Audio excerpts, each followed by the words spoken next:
Halo, selamat pagi, Pak Trisius Jiwandono di sini. Selamat datang dan selamat tersesat di channel saya.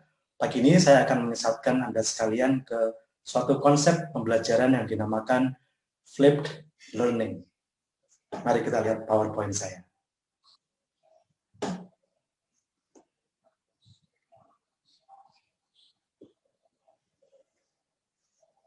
Ya, jadi ini adalah topik kita pada pagi hari ini, flipped learning di masa pandemi.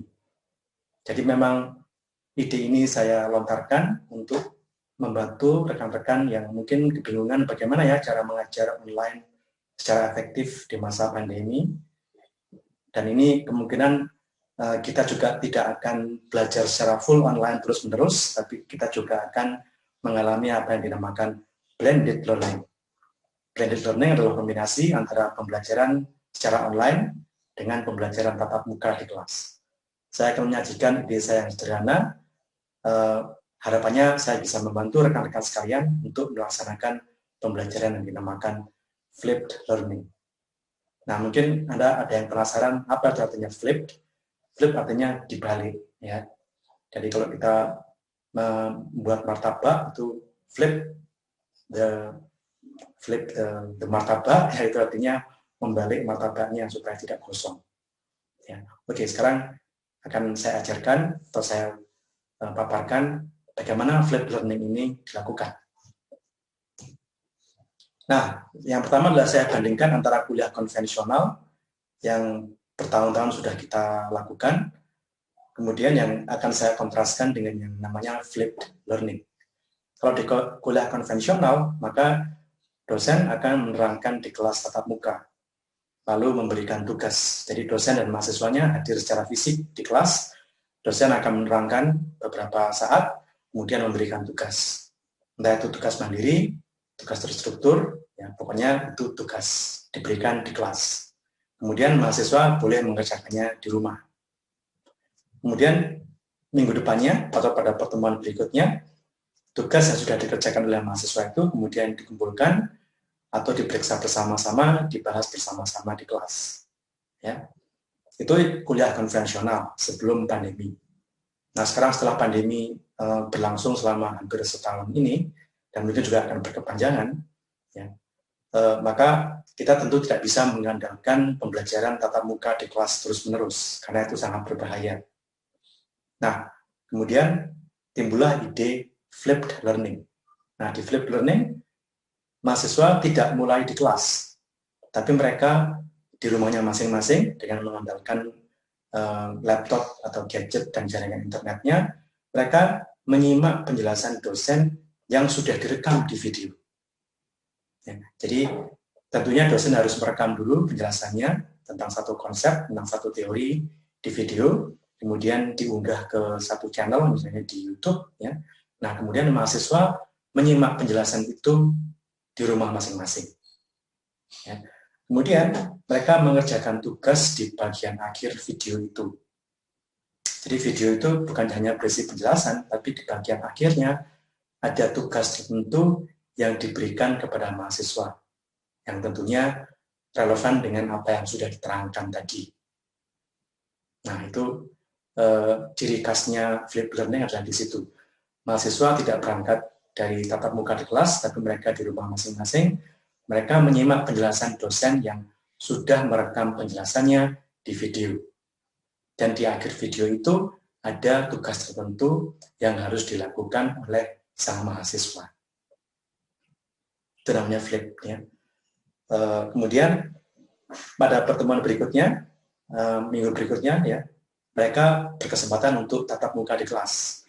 Ingat ya, tadi namanya blended. Blended artinya kombinasi antara pembelajaran di rumah secara daring atau online dengan pembelajaran di kelas. Nah, sekarang pada minggu berikutnya, maka mahasiswa dan dosen akan bertemu di kelas secara tatap muka, yang tentunya dengan protokol kesehatan yang diperlukan selama masa pandemi ini, memakai masker, menjaga jarak, dan sebagainya. Nah, di pertemuan itu mereka membahas jawaban dan atau kesulitan mahasiswa bersama teman dan dosennya. Ya, jadi ketika mengerjakan tugas tadi tentunya ada yang merasa kesulitan, belum mengerti, atau mungkin jawabannya menyimpang dari yang diharapkan. Nah, pada pertemuan tatap muka itu adalah kesempatan bagi dosen dan mahasiswa untuk membahas secara bersama-sama jawaban yang benar, untuk membahas kesulitan-kesulitan yang mungkin muncul ketika mengerjakan tugas itu.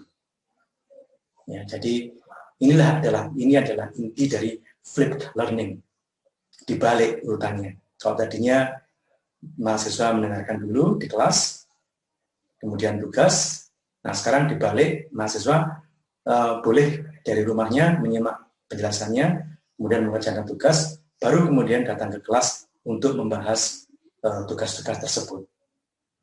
Ya, oke. Mungkin ada yang bertanya, terus apa istimewanya? Ya, kalau mahasiswa punya kesempatan di rumah mengakses penjelasan dari dosen, dia bisa mengulangnya kapanpun dia mau, sampai dia benar-benar paham. Hal ini tentunya tidak bisa dilakukan kalau itu pembelajaran tatap muka yang konvensional. Mahasiswa tidak bisa mengatakan, stop Pak dosen, saya belum mengerti, coba diulang lagi yang tadi 5 menit awal. Ya. Ya, tentunya tidak bisa seperti itu, ya kan? Tapi kalau sudah direkam di video, maka mahasiswa dengan bebas bisa mengulang lagi, menghentikan, mencatat, ya. Kalau belum mengerti, diulang lagi, dan sebagainya. Sementara temannya yang sudah lebih mahir, mungkin tidak perlu mendengarkan 2 kali, 1 kali sudah cukup. Ya, itu namanya personalized learning. Pembelajaran yang disesuaikan dengan gaya belajar masing-masing dan daya tangkap mahasiswa secara individual. Oke. Nah, itu adalah perbedaan antara kuliah konvensional dengan flipped learning. Nah, tentunya di masa pandemi kita tidak bisa mengumpulkan sejumlah mahasiswa yang jumlahnya banyak dalam satu kelas. Ya, kemungkinan kita akan membagi kelas itu menjadi 2. Jadi kalau misalnya ada kelas yang terdiri dari 40 mahasiswa, maka harus dibagi 2. Jadi ada kelompok A terdiri dari 20 orang, dan kelompok B 20 orang lagi. Ya. Nah, kemudian dosen juga harus merekam penjelasannya dalam video, ya, dengan durasi maksimal antara 20 sampai 30 menit saja. Kenapa? Karena survei membuktikan bahwa mahasiswa yang harus mengakses penjelasan dosennya di video lebih dari 30 menit akan merasa jenuh. Bayangkan kalau dia mengikuti 3 kelas dalam 1 hari, masing-masing dia harus mendengarkan materi di video selama 40 atau 50 menit. Yang sangat membuat capek, sangat membuat jenuh. Ya. Nah, maka kalau bisa video itu direkam dengan durasi yang tidak lebih panjang dari 20-30 menit. Kemudian di akhir video harus ada tugas untuk dikerjakan oleh mahasiswa. Jadi videonya jangan dihentikan ketika penjelasan sudah selesai. Ya, goodbye, sampai jumpa minggu depan. Nah, bukan seperti itu, tapi harus ada tugas, ya, latihan atau apapun namanya, yang sifatnya membuat mahasiswa itu mempelajari kembali konsep yang sudah dijelaskan dan menerapkannya. Oke, jadi di masa pandemi ini yang bisa kita lakukan, kita bagi di kelas yang menjadi 2, kemudian kita merekam penjelasan tentang satu konsep, tentang satu teori dalam video, dan ya jangan segan-segan mengunggahnya ke YouTube. Yang YouTube itu sudah dibuat dengan demikian ringan, baik dari segi biaya maupun dari segi teknis, jadi bisa dimanfaatkan channel-channel seperti YouTube. Ya.